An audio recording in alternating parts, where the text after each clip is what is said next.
লন্ডনে হাসিনার ভার্চুয়াল সমাবেশে পলাতক আওয়ামী মন্ত্রী এমপিদের মিলন মেলা।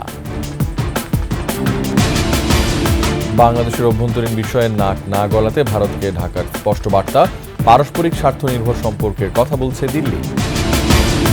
অপপ্রচার বন্ধে ইউরোপীয় ইউনিয়নের সহযোগিতা চাইলেন প্রধান উপদেষ্টা, 18 দেশের রাষ্ট্রদূতের সঙ্গে বৈঠক। সয়াবিন তেলের দাম বাড়ল লিটারে 8 টাকা, আজ থেকে কার্যকর। সিডিএতে হরিলুট, 1000 কোটি টাকা লুটে নিয়েছে কর্মকর্তা সহ আওয়ামী লীগ নেতারা।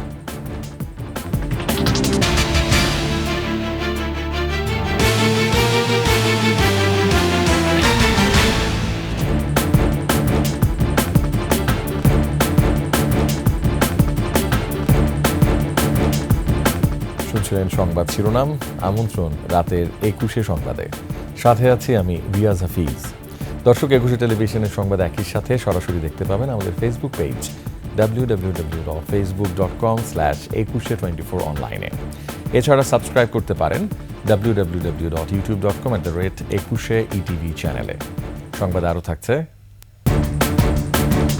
21 টেলিভিশনের সংবাদ প্রচারের পর শেষ হলো হরণচন্দ্রের 40 বছরের মামলা, 20 লাখ টাকা ক্ষতিপূরণ দেওয়ার নির্দেশ।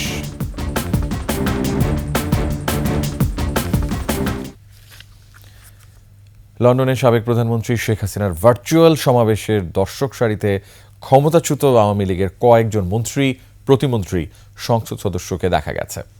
সাবেক এক মন্ত্রিপরিষদ সচিবও ছিলেন সেখানে। আরও জানাচ্ছেন মানিক শিকদার। পূর্ব লন্ডনের ইমপ্রেশন ভেন্যু হলে যুক্তরাজ্য আওয়ামী লীগের আয়োজনে শেখ হাসিনার ভার্চুয়াল সমাবেশ হয় রোববার। আওয়ামী লীগ সরকার পতনের পর লন্ডনে এই সমাবেশ প্রথমবারের মতো সাবেক মৎস্য ও প্রাণী সম্পদ মন্ত্রী আব্দুর রহমান, সাবেক প্রবাসী কল্যাণ মন্ত্রী ও বৈদেশিক কর্মসংস্থান প্রতিমন্ত্রী শফিকুর রহমান চৌধুরী, সাবেক সংসদ সদস্য হাবিবুর রহমান হাবিবকে প্রকাশ্যে দেখা গেল। অন্য একটা বিয়েতে গিয়ে যেসব কর্মকাণ্ড করছেন দেশের বিরুদ্ধে, সেটা আসলেও শোভনীয় নয়। জনপ্রশাসনের প্রভাবশালী কর্মকর্তা হিসেবে পরিচিত কবির বিন আনোয়ার গত বছরের জানুয়ারিতে তিনি মন্ত্রিপরিষদ সচিবের পদ থেকে অবসরে যান। চলতি বছরের জানুয়ারিতে তিনি আনুষ্ঠানিকভাবে আওয়ামী লীগে যোগ দেন।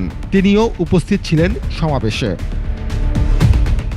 লন্ডনে উপস্থিত আব্দুর রহমান, শফিকুর রহমান চৌধুরী, হাবিবুর রহমান হাবিব ও কবির বিন আনোয়ারের বিরুদ্ধে একাধিক মামলা রয়েছে। তাদের বিরুদ্ধে দেশ ত্যাগের নিষেধাজ্ঞাও আছে। গত 5 আগস্ট ছাত্র জনতার অভ্যুত্থানে আওয়ামী লীগ সরকারের পতন হয়। শেখ হাসিনা দেশ ছেড়ে ভারতে চলে যান। তিনি ভারতে অবস্থান করছেন। মানিক শিকদার, 21 টেলিভিশন, ঢাকা। বাংলাদেশের অভ্যন্তরীণ বিষয়ে ভারতকে নাক না গলানোর আহ্বান জানানো হয়েছে। একই সাথে বাংলাদেশ নিয়ে ভারতের গণমাধ্যমে নেতিবাচক প্রচারণা বন্ধ করার আহ্বান জানিয়েছেন পররাষ্ট্র সচিব। ইতিবাচক, গঠনমূলক এবং পারস্পরিক কল্যাণকর সম্পর্ক এগিয়ে নেয়ার আগ্রহ প্রকাশ করেছে ভারত। ঢাকায় দুই দেশের পররাষ্ট্র সচিবদের বৈঠকে আলোচনা হয় সাম্প্রতিক বিভিন্ন ইস্যু নিয়ে। আকবর হোসেন সুমনের রিপোর্ট। কূটনৈতিক সম্পর্কের দৃশ্যমান অবনতি এবং উভয় দেশের রাজনৈতিক উত্তেজনা সুরাহায় ঢাকায় রাষ্ট্রীয় অতিথি ভবন পদ্মায় বৈঠক করেন বাংলাদেশ ও ভারতের পররাষ্ট্র সচিব। প্রায় ঘণ্টা তিনেকের এই বৈঠকে সাম্প্রতিক ইস্যুসহ দুই দেশের চলমান ভূ রাজনৈতিক ও অর্থনৈতিক বিষয় নিয়েও আলাপ হয়। পরে মন্ত্রণালয়ে পররাষ্ট্র উপদেষ্টার সঙ্গে দেখা করেন ভারতের পররাষ্ট্র সচিব। আনুষ্ঠানিকতা শেষে সাংবাদিকদের ব্রিফ করেন তিনি। I emphasized that India desires a positive, constructive and mutually beneficial relationship with Bangladesh. We have always seen in the past and we continue to see in the future this relationship as a people-centric and people-oriented relationship, one that has the benefit of all the people as its central motivational force. সাংস্কৃতিক, ধর্মীয় ও কূটনৈতিক সম্পত্তির ওপর হামলা ও সংখ্যালঘু প্রসঙ্গে উদ্বেগ প্রকাশ করে নিরাপত্তা দেওয়ার আহ্বান জানান ভারত সরকারের প্রতিনিধি। We also discussed some regrettable incidents of attacks on cultural, religious and diplomatic properties. We expect overall a constructive approach on all these issues by the Bangladesh authorities, and we look forward to moving the relationship forward in a positive, forward-looking and constructive direction. বৈঠকে তুলে ধরা বাংলাদেশের অবস্থা নিয়ে কথা বলেন পররাষ্ট্র সচিব। আমাদের অভ্যন্তরীণ বিষয়ে অন্য দেশের মন্তব্য সমীচীন নয়। আমি ভারতের পররাষ্ট্র সচিবকেও স্মরণ করিয়ে দিয়েছি যে বাংলাদেশ অন্য দেশের অভ্যন্তরীণ বিষয়ে মন্তব্য করা থেকে বিরত থাকে এবং অন্যান্য দেশেরও একই ধরনের শ্রদ্ধাবোধ আমাদের প্রতি দেখানো উচিত। সাবেক প্রধানমন্ত্রীকে ফিরিয়ে আনার প্রক্রিয়া নিয়ে প্রশ্নের জবাব দেন সচিব। প্রাক্তন প্রধানমন্ত্রী তিনি ভারতে অবস্থান করে যে সমস্ত বক্তব্য রাখছেন সেই বক্তব্যের প্রতি আমরা তাদের দৃষ্টি আকর্ষণ করেছি। আপনারা গতকাল শুনেছেন তিনি একটি বক্তব্য দিয়েছেন এবং সেই বক্তব্যটি সরকার পছন্দ করছেন না এবং তারা যে কথাটা বলেছেন যে her presence does not have any bearing on our relations. এ বৈঠকে দুই দেশের বোঝাপড়ার দূরত্ব কমবে বলে আশা করা হচ্ছে। অন্তর্বর্তীকালীন সরকারের সাথে তারা এঙ্গেজড হতে চান। আকবর হোসেন সুমন, 21 টেলিভিশন, ঢাকা।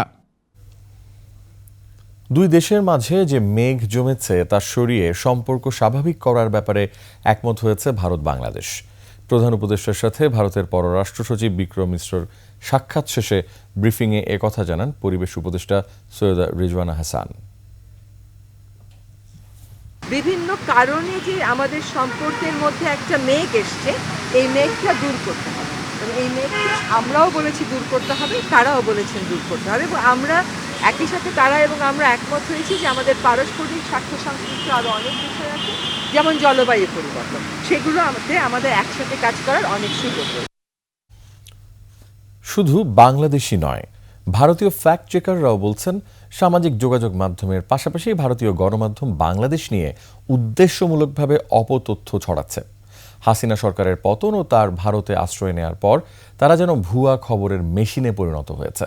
ভারতীয় ফ্যাক্ট চেকার ঋদ্ধিশ দত্ত বলছেন, ভারতীয় একটি গোষ্ঠী বিশেষ এজেন্ডা বাস্তবায়নের লক্ষ্যেই অপতথ্য ছড়াতে তৎপর হয়ে উঠেছে। বিস্তারিত সঞ্জয় অধিকারী রিপোর্টে।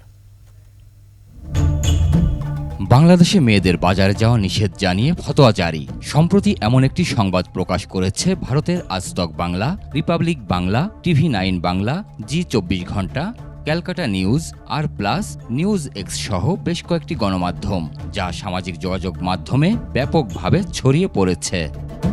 Bangladeshi fact checker group rumour স্ক্যানারের অনুসন্ধানে উঠে এসেছে মেয়েদের বাজারে যাওয়া নিষেধ জানিয়ে ফতোয়া জারির দাবি সঠিক নয়।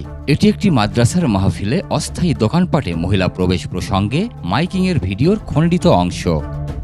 শুধু এটিই নয়, বাংলাদেশে হাসিনা সরকারের পতনের পর থেকে ভারতীয় মিডিয়ায় লাগাতারভাবে এমন ভুয়া খবর প্রচার করা হচ্ছে। ভারতীয় ফ্যাক্ট চেকার ঋদ্ধিশ দত্ত 21 টেলিভিশনকে দেয়া একান্ত সাক্ষাৎকারে বলেন, কয়েকটি মিডিয়া এজেন্ডা ভিত্তিক অপতথ্য প্রচার করছে। কিছু কিছু সংবাদ মাধ্যম একদম এজেন্ডা নির্ভরভাবে একদম একটা ইচ্ছে করেই অপতথ্যটা চালিয়ে যেতে পারছে। বিশেষ একটা সংবাদ মাধ্যম ধরুন রয়েছে যারা একটু বেশি তথ্য অপপ্রচার করছে।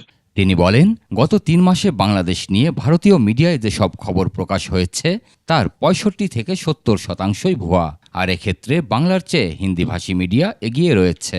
বিগত যদি আমি 2-3 মাসের দিকে দেখি, কোথাও গিয়ে আমার মনে হয় সত্যি ভারতের মিডিয়ার দিক থেকেই সংখ্যার দিক দিয়ে দেখতে গেলে অনেকটা বেশি হচ্ছে। বর্তমান সময়ে দাঁড়িয়ে কিন্তু ভারতের দিক থেকে 65 to 70-র মধ্যে কোথাও একটা আমরা সেই রেশিওটাকে রাখতে পারি এবং সেটা বাংলাদেশের দিকে 30 থেকে 35%। কোনো আইনি বাধা না থাকায় কয়েকটি মিডিয়া বেশ বেপরোয়া আচরণ করছে বলে জানান তিনি। এইটা যদি নিজের দেশের বিষয় হতো তখন এখানে প্রশাসনিক জায়গা আছে, এখানে বিভিন্ন রকম জায়গা আছে, এবং যেহেতু এটা প্রতিবেশী দেশের বিষয় ক্ষেত্র, এখানে কোনো তাকে তাকে মুখোমুখি হতে হবে না পারতপক্ষে, এই জন্য কারণ বিদেশের আইন কোনো প্রযোজ্য হবে না, সে কারণে তারা আরো স্বাধীনভাবে জিনিসটা আরো একদম খোলা হাত পা নিয়ে করতে পারছে। তথ্যের চেয়ে অপতথ্য বেশি থাকায় দুই দেশের নাগরিকদের মধ্যে সম্পর্কের অবনতি হচ্ছে বলেও উল্লেখ করেন তিনি। মানুষ মিস ইনফর্ম যত হচ্ছেন তার থেকে কম ইনফর্মড হচ্ছেন, যে কারণে আমার মনে হয় সম্পর্কটা আরো তলানির দিকে যাচ্ছে। সঞ্জয় অধিকারী, 21 টেলিভিশন, ঢাকা। গুজব অপতথ্য মোকাবেলায় ইউরোপীয় ইউনিয়নের সহায়তা চাইলেন প্রধান উপদেষ্টা ডক্টর মোহাম্মদ ইউনূস। সোমবার ইইউ এর ১৯ রাষ্ট্রদূত তেজগাঁও কার্যালয়ে দেখা করতে গেলে স্বার্থ সংশ্লিষ্ট বিভিন্ন বিষয় নিয়ে কথা বলেন তিনি। প্রয়োজনীয় সংস্কার করেই সরকার নির্বাচন দেবে বলে জানান প্রধান উপদেষ্টা। মেহেদী হাসানের রিপোর্ট।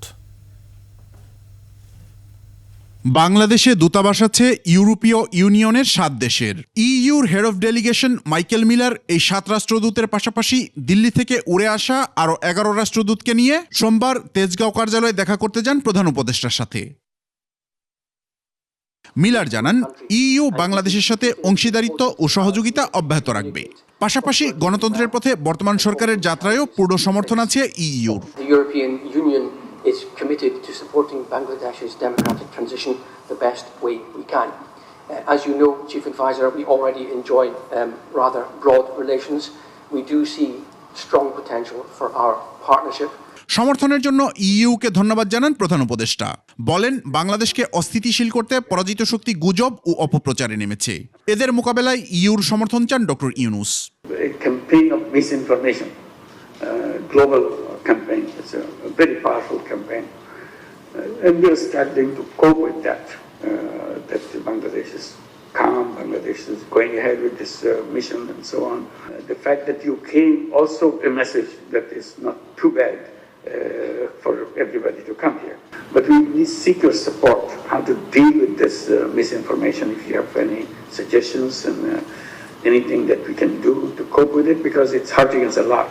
প্রধান উপদেষ্টা বলেন, সংস্কার ও নির্বাচন এই দুই লক্ষ্য নিয়ে কাজ করছে বর্তমান সরকার। What I explained to people that look, when if you have to have the election, there are certain reforms have to be finished before the election. There's an election reform commission already, so we have to wait for their report so that we can incorporate it in the election process. If you hold the election now, it will be the old-fashioned election, and all the old-fashioned problems may come back. বাংলাদেশের সংখ্যালঘু সহ প্রতিটি নাগরিকের মানবাধিকার রক্ষায় বর্তমান সরকার বদ্ধপরিকর বলেও জানান ডক্টর ইউনূস।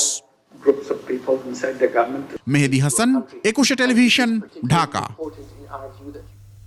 বিগত সরকারের আমলে দুর্নীতি দমন কমিশন ও বিচার বিভাগ শেখ হাসিনার দাসে পরিণত হয়েছিল বলে মন্তব্য করেছেন আইন উপদেষ্টা ডক্টর আসিফ নজরুল। গত আমলে যারা হাজার কোটি টাকা পাচার করেছে তাদের অপকর্মের তদন্ত করতে দুদককে আহ্বান জানান তিনি। শিউলি শবনমের রিপোর্ট। আন্তর্জাতিক দুর্নীতি বিরোধী দিবস উপলক্ষে জনসচেতনতা বাড়াতে এই আলোচনা সভা। এতে যোগ দিয়ে দুদক সংস্কার কমিশন প্রধান বলেন, বিচারহীনতা, আইনের শাসনের অভাব ও রাজনৈতিক দুর্বৃত্তায়নের কারণে মানুষ দুর্নীতিকে স্বাভাবিকভাবে নিতে অভ্যস্ত হয়ে গেছে।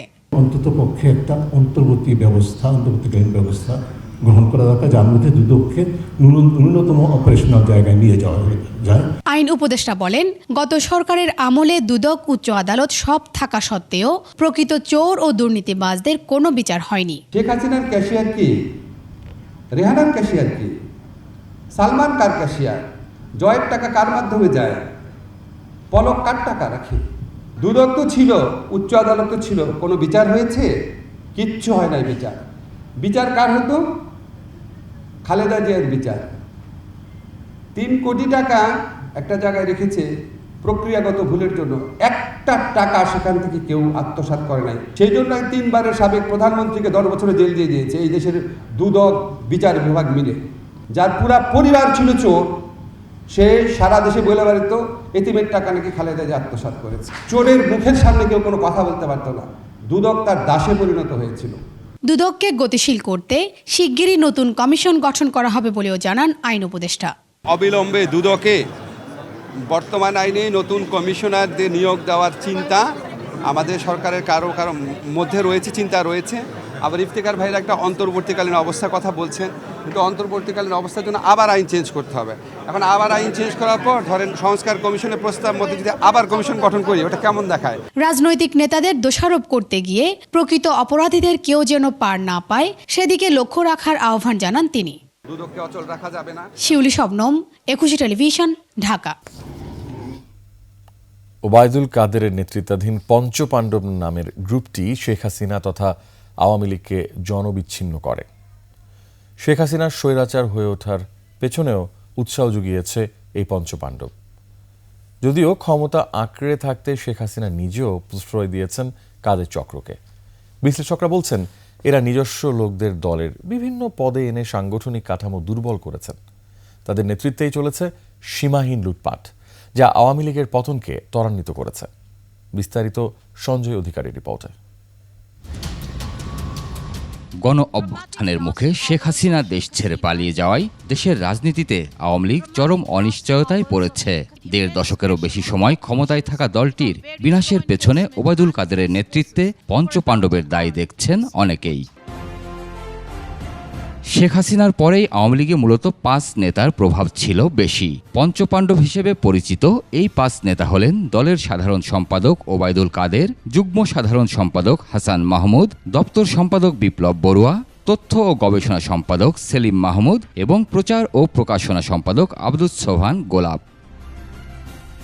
বিশ্লেষকেরা বলছেন, এই পঞ্চপাণ্ডবের ক্ষমতাকেন্দ্রিক রাজনীতির কারণেই আওয়ামী লীগ সাংগঠনিকভাবে দুর্বল হয়ে পড়ে। জাতীয় ও আন্তর্জাতিক বিভিন্ন বিরোধ মীমাংসার ক্ষেত্রেও তারা প্রতিবন্ধকতা তৈরি করেছেন। কিছু লোক প্রধানমন্ত্রীকে মিসগাইড করছে, তার ভিতরে এই নামগুলো হলো হাসান মাহমুদ আছে, ওবায়দুল কাদের আছে। এমনভাবে সরকারকে বা সেই সময় প্রধানমন্ত্রীকে বুঝিয়েছিল যে না, সুন্দর দেশ চলছে, এত সুন্দর সব চিন্তাও করতে মানুষ কত শান্তিতে আছে, মানুষ ধারে কাছে যেতে দেয় না।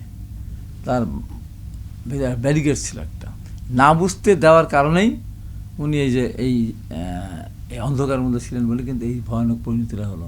আওয়ামী লীগের আমলে দুর্নীতির যে মহোৎসব চলেছে তার পেছনেও মূল ভূমিকা রেখেছে এই পঞ্চপাণ্ডব। কিছু কিছু ব্যবসায়ীকে অবাধে বিদেশে টাকা পাচার করার সুযোগ করে দিয়েছেন। কোনো শাসক, পৃথিবীর কোনো শাসক এভাবে অন্যকে অবাধে টাকা পাচার করার সুযোগ করে দিতে পারে না। তবে তাদেরকে দুর্নীতি করার সুযোগ শেখ হাসিনাই করে দিয়েছেন, যা আওয়ামী লীগের পতনে ভূমিকা রেখেছে বলে মত বিশ্লেষকদের।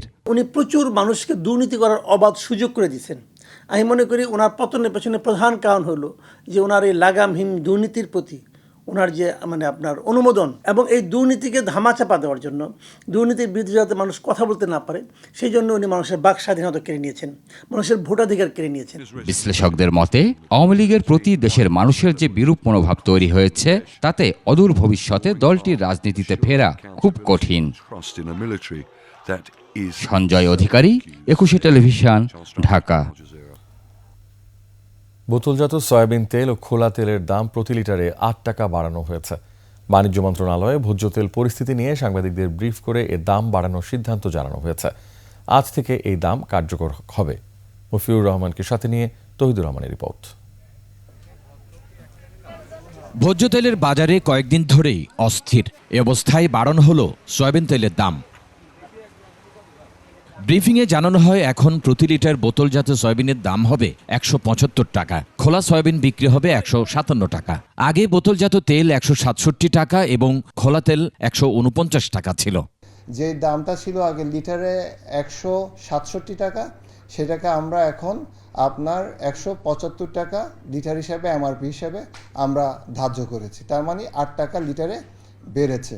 দামটা কমে তাহলে কমবে এবং বাড়লে বাড়বে। এই ফর্মুলার মাধ্যমে এটাকে একটা স্বচ্ছ প্রক্রিয়ার মধ্যে আনার জন্য আমরা অনুরোধ করেছি। ওনারা মাসে একবার বসার জন্য সম্মত হয়েছেন। বাণিজ্য উপদেষ্টা বলেন, বিশ্ববাজারে সয়াবিন তেলের দাম অনেকটাই বেড়েছে, যেই কারণে দেশে স্থানীয় মজুতদারিও বেড়েছে। আজকে থেকেই ওনাদের সরবরাহ ব্যবস্থাকে স্বাভাবিক করবেন এবং আমাদের যে ভোক্তা অধিকার আছে তারাও এই জিনিসটাকে স্টার্টিং ফ্রম ডিওর যে ফিজিক্যাল ডেলিভারির যে একটা শৃঙ্খলা আনা এবং অ্যাট দ্য সেম টাইম আমাদের যে মূল্য নির্দিষ্ট করা, আজকে থেকে যেহেতু মূল্যটা কার্যকরী হবে, আমরা আশা করি যে আমরা সমস্ত কিছু বাস্তব ভিত্তিকভাবে নির্ণয় করার ফলে এই অনুমান নির্ভর মজুতদারিটা আজকের থেকে ইনশাআল্লাহ বন্ধ হবে। সর্বশেষ গত এপ্রিলে সয়াবিন তেলের দাম ১৬৭ টাকা নির্ধারণ করা হয়েছিল। এই মুহূর্তে এর থেকে বেটার কোনো কিছু করার সুযোগ নেই। তৌহিদুর রহমান, ২১ টেলিভিশন, ঢাকা। হাসিনা সরকারের সময় হরিলুট হয়েছে চট্টগ্রাম উন্নয়ন কর্তৃপক্ষ সিডিএতে। কারণ ছাড়াই প্রকল্পের মেয়াদ বৃদ্ধি, সম্ভাব্যতা যাচাই ছাড়াই প্রকল্প গ্রহণ এবং নকশা প্রণয়নে অনিয়ম করে হাজার কোটি টাকা লুটে নিয়েছে কর্মকর্তা কর্মচারী সহ আওয়ামী লীগ নেতারা। আর এ কাজে সহায়তায় দুর্নীতি দমন কমিশন দুদকের ২২ মামলায় অভিযুক্তদের বসানো হয় প্রকল্প পরিচালক সহ গুরুত্বপূর্ণ দায়িত্বে। চট্টগ্রাম থেকে রিপোর্ট করছেন হাসান ফেরদৌস, ক্যামেরায় ছিলেন বিপ্লব মজুমদার। চট্টগ্রামে বিভিন্ন মেগা প্রকল্পের বিপরীতে আওয়ামী লীগ সরকারের আমলে ১৬ বছরে বরাদ্দ দেওয়া হয় প্রায় ১৮,০০০ কোটি টাকা। কিন্তু প্রকল্প গ্রহণ ও নকশা প্রণয়নে অনিয়মের কারণে জলাবদ্ধতা নিরসনে প্রকল্প ব্যয় বেড়েছে ২,৮৪৮ কোটি টাকা। ৩ দফা নকশা পরিবর্তনে এলিভেটেড এক্সপ্রেসওয়েতে ব্যয় বেড়েছে ১,০৪৯ কোটি টাকা। সিটি আউটার রিং রোড প্রকল্পে ৪ দফা নকশা পরিবর্তনে ব্যয় বেড়েছে ২,৪৬৮ কোটি টাকা। উন্নয়নের নামে সরকারি বরাদ্দের বিপুল পরিমাণ অর্থ লুটপাট হয়েছে বলে মনে করেন রাজনীতিকরা। তারা অর্থ লুটপাটের বিষয়টি তদন্তেরও দাবি জানান। জনগণের উন্নয়নে খুব বেশি চিন্তা হয় না, বেশি চিন্তা তাদের হয় নিজেদের উন্নয়ন নিয়ে, এবং এগুলো তারা মেগা যে প্রকল্প এগুলোর মাধ্যমে কিন্তু তারা করেছে। যে টানেল করেছে এটাতে জনগণের কোনো উপকার হয়নি, কিন্তু আওয়ামী লীগ নেতারা সেখান থেকে কোটি কোটি টাকা আত্মসাৎ করেছেন, জনগণের সম্পদ লুট করেছেন। সিডিএর বিভিন্ন প্রকল্পের অনিয়মের অভিযোগে 2012 এবং 2013 সালের দুদকের মামলায় চার্জশিটের আসামিরা আছেন প্রকল্প পরিচালক সহ গুরুত্বপূর্ণ পদে। এর মধ্যেই এএমএম হাবিবুর রহমানকে তত্ত্বাবধায়ক প্রকৌশলী, মাহফুজুর রহমানকে এলিভেটেড এক্সপ্রেসওয়ে, আহমেদ মঈনুদ্দিনকে জলাবদ্ধতা নিরসন প্রকল্প, মঞ্জুর হাসানকে অথরাইজেশন বিভাগের দায়িত্ব দেওয়া হয়। দুর্নীতির অভিযোগে 11 নভেম্বর বরখাস্ত হয়েছেন সিডিএর অথরাইজেশন অফিসার মোহাম্মদ হাসান, তবে অন্যরা এখনও বহাল তবিয়তে। নগর পরিকল্পনাবিদরা বলছেন প্রকল্পতে বিশেষজ্ঞদের মতামত নেওয়া হয়নি। সম্ভাব্যত যাচাই আর নকশা অনুমোদন ছাড়া প্রকল্প নেয়ায় শুধুমাত্র এলিভেটেড এক্সপ্রেসওয়ে নির্মাণে 4,000 কোটি টাকার অনিয়ম হয়েছে। ইম্প্যাক্ট না চিন্তা করে আপনি 70-80 জন মানুষের জন্য অর 2% মানুষের জন্য করছেন, এইটা তো absolutely wrong from a planning point of view. প্রকল্পের অনিয়মের কথা স্বীকার করেছেন সিডিএর চেয়ারম্যান। দুর্নীতি শ্বেতপত্র প্রকাশের দাবি জানিয়েছেন নাগরিক আন্দোলনের নেতারা। এই টাকাটা সম্পূর্ণ অপচয় হয়েছে। এই অপচয় আমি বলবো যে এইটাও একটা দুর্নীতি। এই জিনিসগুলো সবার কাছে সম্মুখে তুলে ধরা হোক। বাংলাদেশের প্রতিটি কপর্দকে আমাদের চিন্তা করা উচিত খরচ করার জন্য, যাতে আমরা সততা এবং ন্যায়নিষ্ঠার মাধ্যমে জনগণের অর্থকে ব্যয় করতে পারি। আওয়ামী লীগ শাসনামলে সিডিএর চেয়ারম্যানের দায়িত্বে থাকা আওয়ামী লীগ নেতা আব্দুস সালাম এবং জানে আলম দোভাষের সময় এই দুর্নীতি হয়েছে। খুশি রাখতে 34 কর্মকর্তা কর্মচারীকে 10 কোটি টাকা খরচ করে পাঠানো হয়েছিল বিদেশ ভ্রমণে। হাসান ফেরদৌস, 21 টেলিভিশন, চট্টগ্রাম। সংবাদ বিরতি, যখন ফিরছি তখন থাকছে 90,000 পুলিশকে চাকরিবিধি লঙ্ঘন করে নিয়োগ দিয়েছে হাসিনা সরকার। আবারও আমন্ত্রণ রাতের 21 সংবাদে।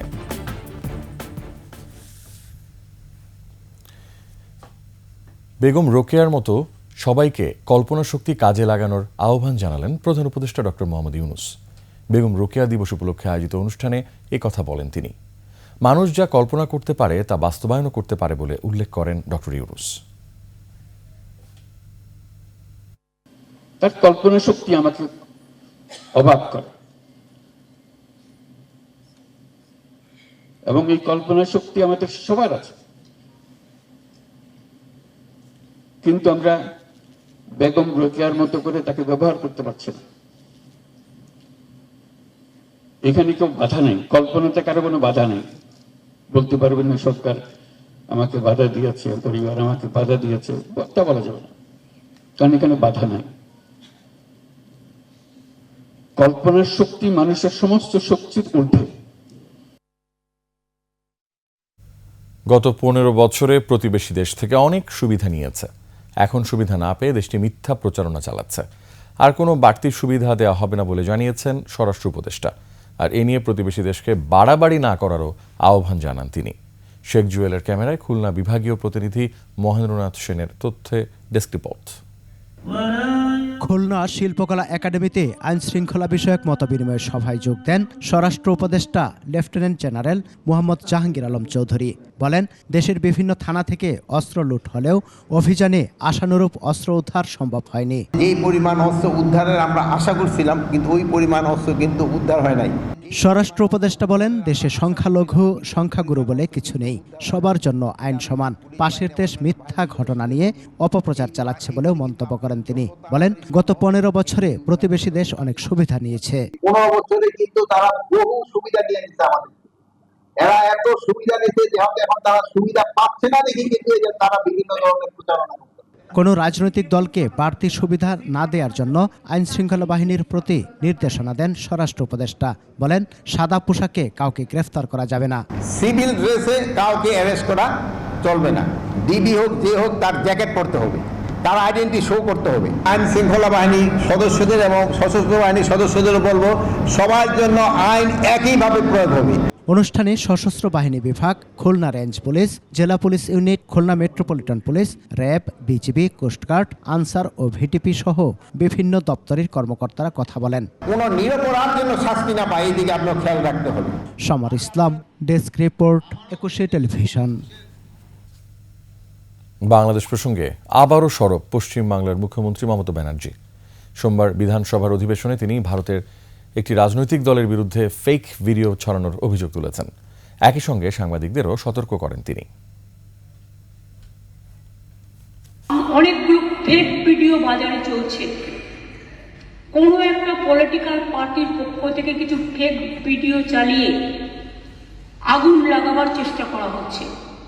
প্লিজ দয়া করে, অনুগ্রহ করে উভয় সম্প্রদায় এর থেকে বিরত থাকুন। আমরা কেউ কিন্তু কারো পক্ষে নয়, সবাই কিন্তু সবার পক্ষে। গত 15 বছরে 80 থেকে 90 হাজার পুলিশকে চাকরি বিধি লঙ্ঘন করে নিয়োগ দেওয়া হয়েছে বলে জানালেন ডিএমপি কমিশনার। ছাত্র জনতার আন্দোলনে পুলিশের কর্মকাণ্ডে দুঃখ প্রকাশ করে তিনি বলেন, নতুনভাবে নাগরিক সেবা দিতে কাজ শুরু করেছে পুলিশ। ডিএমপির মিডিয়া সেন্টারে মিট দ্য প্রেসে কমিশনার জানান, চাঁদাবাজি, ফুটপাত দখল ও ছিনতাই প্রতিরোধে গোয়েন্দা পুলিশকে সক্রিয় করা হয়েছে। জোর দেওয়া হচ্ছে ট্রাফিক ব্যবস্থাপনায়। সুমাইয়া খানের রিপোর্ট। হাসিনা সরকারের আমলে নিয়োগ পেয়েছেন 1,20,000 পুলিশ সদস্য, যার মধ্যে 90,000 জনকে চাকরি দেওয়া হয় নতুন পদ সৃষ্টি করে। এদের বেশিরভাগই কনস্টেবল ও এসআই। নিয়োগে প্রাধান্য পায় রাজনৈতিক পরিচয়। ডিএমপির মিডিয়া সেন্টারে মিট দ্য প্রেসে ডিএমপি কমিশনার জানান, আওয়ামী লীগ সরকারের সময় পুলিশ নিয়োগে চাকরিবিধি মানা হয়নি। গত 15 বছরে যে রিক্রুটমেন্ট হয়েছে, নিয়োগপত্র দেওয়ার আগে নানাভাবে স্ক্রুটিনি করা হয়েছে। সে কোন দলের লোক, তার বাবা কোন দলের লোক, তার দাদা কোন দলের লোক, তার আরও পূর্বপুরুষেরা কোন দলের ছিল পর্যন্ত খবর নেওয়া হয়েছে। যদি 2 লক্ষ পুলিশ অফিসার হয়, তার ভিতরে 80 থেকে 90 হাজার এরূপ রিক্রুটেড। ছাত্র জনতার আন্দোলনে পুলিশের কর্মকাণ্ড নিয়ে ক্ষমা প্রার্থনা করে ডিএমপি কমিশনার জানান, নতুনভাবে নাগরিকদের সেবা দিতে কাজ শুরু করেছে পুলিশ। জুলাই আগস্টের পরবর্তীতে যে অরাজকতা বা যে লুটপাট, যে ডাকাতি শুরু হয়েছিল, সেটা তো এখন বন্ধ আছে। নিশ্চয় থানা ফাঁড়িও কাজ করতেছে। ফুটপাত সহ রাস্তা দখল করা হচ্ছে। এ বিষয়ে গোয়েন্দা পুলিশ সহ সকল শাখাকে কাজে লাগানোর কথাও জানান তিনি। ডিবি ঢাকা মেট্রোপলিটন পুলিশের একটি ইউনিট, এর বাইরে ক্রাইম নিয়ে কাজ করে আরও 8টি ইউনিট, তাদেরকেও আমরা অ্যাক্টিভেট করছি। রাজধানীর সড়কে যান চলাচল সহজ করতে ট্রাফিক ব্যবস্থার উপর বেশি নজরদারি করা হচ্ছে বলেও জানানো হয়। ঢাকা মহানগরীর অনেক সমস্যার মধ্যে প্রধানতম সমস্যা ট্রাফিক ব্যবস্থা। সুমাইয়া খান, 21 টেলিভিশন, ঢাকা। শেষ হলো হরণচন্দ্রের 40 বছরের মামলা। 20 লাখ টাকা ক্ষতিপূরণ পেলেন মামলার খরচ হিসেবে। আগামী 3 মাসের মধ্যে মামলার খরচের সব টাকা দিতে সোনালী ব্যাংককে নির্দেশ দেয় বিচারপতি আশফাকুল ইসলামের নেতৃত্বে 3 সদস্যের আপিল বেঞ্চ। মিথ্যা ও হয়রানিমূলক মামলার ক্ষেত্রে এ রায় দৃষ্টান্ত হয়ে থাকবে বলে জানান আইনজীবী। এর আগে হরণচন্দ্রের দীর্ঘ বিচার প্রক্রিয়া নিয়ে সর্বপ্রথম সংবাদ প্রচার করে 21 টেলিভিশন। বিস্তারিত শাকির আরজু রিপোর্টে। কুষ্টিয়ার খোকসার হেলালপুর গ্রামের বাসিন্দা হরেন্দ্রনাথ চন্দ্র জীবনের অর্ধেকেরও বেশি সময় কাটিয়েছেন আদালতের বারান্দায়। তবে আজকের দিনটি তার জন্য ব্যতিক্রম। 40 বছর পর মামলা জিতলেন সর্বোচ্চ আদালতে। জীবনের শেষ বেলায় আদালতের এমন আদেশ পেয়ে খুশি হরণচন্দ্র। বললেন, ন্যায় বিচার পেয়েছেন তিনি। আমি চাকরি হারানোর পর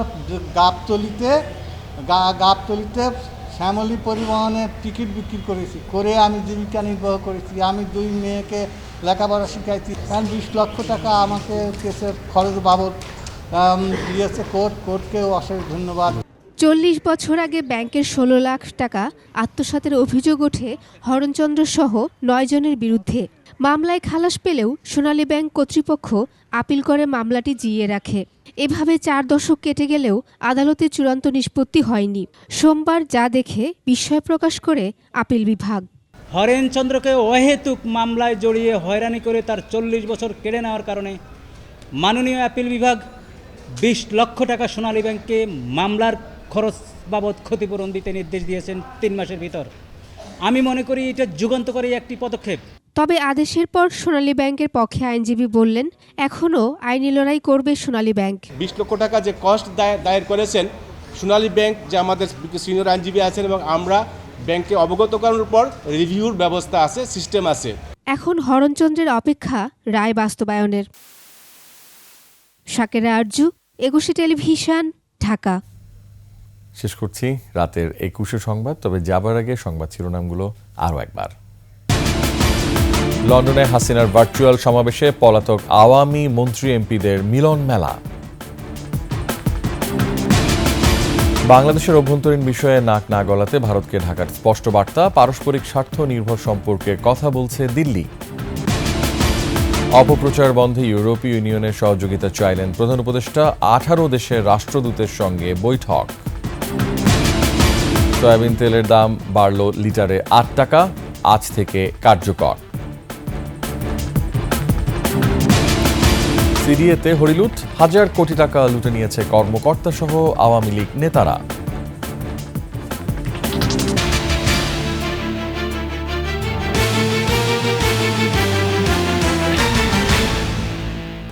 সর্বশেষ সংবাদ জানতে ডায়াল করুন 2021 নম্বরে, আর ভিজিট করুন 21-tv.com ওয়েবসাইটে। ফেসবুকে ভিজিট করতে পারেন www.facebook.com/2124 অনলাইনে। এছাড়া সাবস্ক্রাইব করতে পারেন www.youtube.com/21etv চ্যানেলে। এতক্ষণ সঙ্গে থাকার জন্য অসংখ্য ধন্যবাদ। আমাদের পরবর্তী সংবাদ রাত 1টায় দেখার আমন্ত্রণ রইল। 21-এর সাথেই থাকুন। শুভরাত্রি।